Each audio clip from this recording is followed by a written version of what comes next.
یکی هست تو قلبم که هر شب واسه اون می نویسم اون خوابه، نمیخوام بدونه واسه اونه که قلب من این همه بیتابه.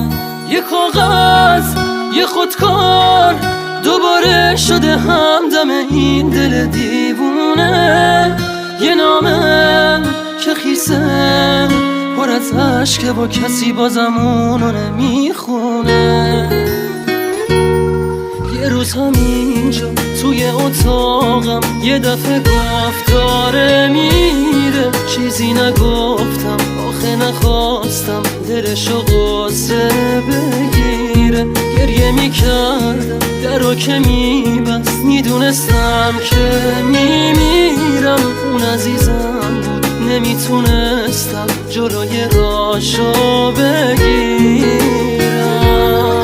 میترسم یه روزی برسه که اونو نبینم، بمیرم تنها. خدایا کمک کن، نمیخوام بدونه دارم جون میکنم اینجا. سکوت اتاقا داره میشکنه تیک تاک ساعت رو دیوار. دوباره نمیخواد بشه باور من که دیگه نمیاد انگار.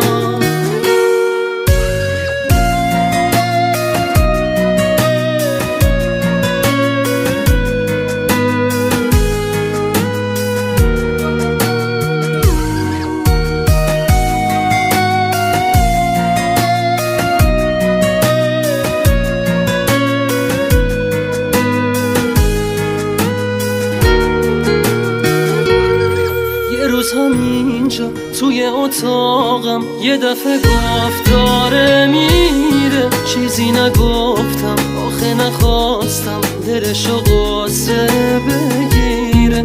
گریه میکردم درو که میبست، میدونستم که میمیرم. اون عزیزم بود نمیتونستم جلوی راشو بگیرم.